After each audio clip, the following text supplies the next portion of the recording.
Once upon a time, in a small village called Srirangpur, there lived a poor laborer named Eknath. He worked from dawn till dusk, his hands rough, his clothes humble. Beside him was his wife, Sharda, and their little son, Raju, the light of their life.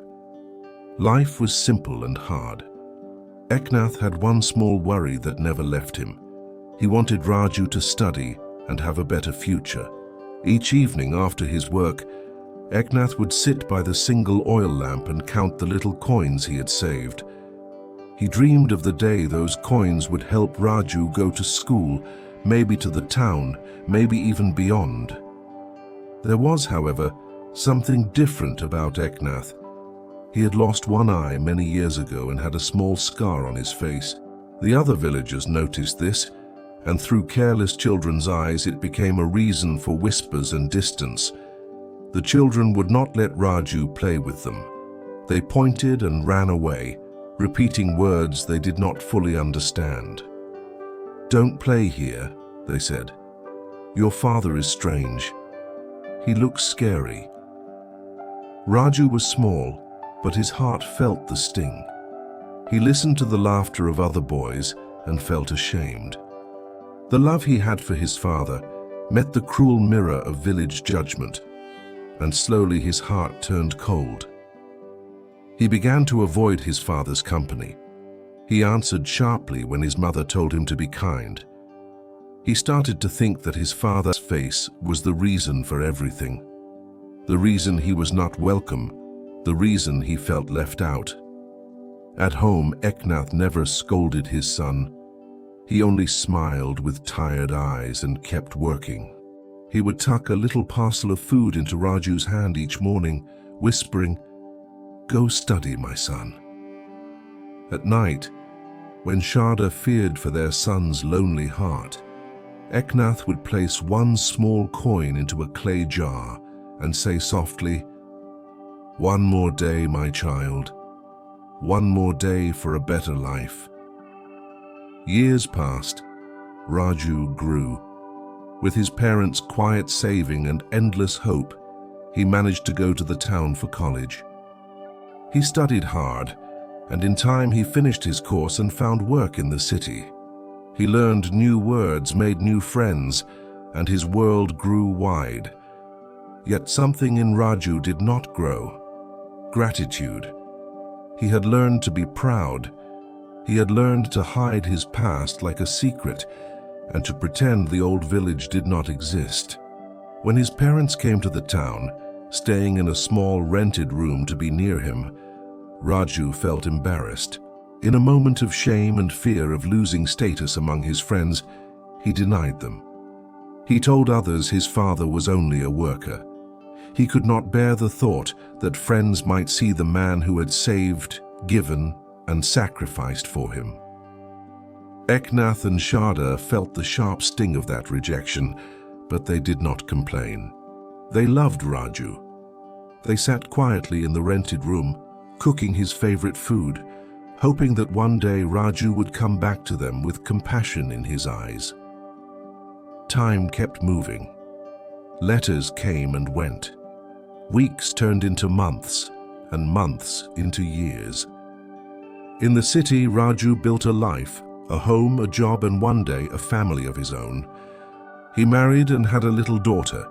He was busy, he was proud, and he felt that the past had finally been left behind. Back in their village, Eknath and Sharda grew older.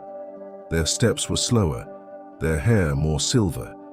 The coins they had saved were gone now, spent on Raju's education and his needs. Still, they waited and hoped for the simple joy of seeing their son. Their hearts ached for a visit, a letter, some sign that he still remembered them. One afternoon, a friend from the college town came to the village and told Eknath the unexpected news. Raju lives nearby now. He has a home and a family. He is well. Eknath's heart leapt. He and Sharda decided to visit him, to stand at his door, to feel the warmth of his presence, even if for a moment. They traveled and reached Raju's house. Eknath's legs were tired. Sharda's hands trembled with hope, but when Raju opened the door and saw them, his face did not soften. He scolded them for coming without notice, embarrassed in front of his guests. The little girl hid and cried. Raju's words were harsh. He turned away and told them not to come back. Eknath bowed his head. He left the house with quiet dignity. The next morning he felt weak and fevered. The long journey, the pain of rejection, it was too much for an old body. Within a few days, Eknath grew ill, and with Sharda by his side, he passed away peacefully. When Sharda returned to the village, the truth she held in her hands would break the last barrier in Raju's heart. She sat Raju down, and in a trembling voice she told him what he had never known. "Raju, do you remember the accident when you were a child? The day your eye was hurt so badly?" Raju nodded, surprised at the sudden question. "When you were just 3, she continued, "the doctor said your sight was gone forever. We had no money, but your father could not bear to see you in darkness. He made a choice. He gave the strength he had so you could see. He carried your sight in his hands. He lost one eye so you could keep yours." Raju's world stopped. Memories rushed back. The coins, the long nights of study, the quiet hands that tucked him into bed. He remembered how his father had placed his palm gently upon his forehead when he was ill, how his laugh had always been softer near the stove. He also remembered the way he had rejected that same man, hiding him from friends, calling him a worker, ashamed. Regret hit Raju like a storm. He saw for the first time the true measure of his father's love. He ran to his mother, grasped her hands, and wept. "Why did I not know? Why did I treat him so badly?" he asked through tears. Sharda held him and said only one thing.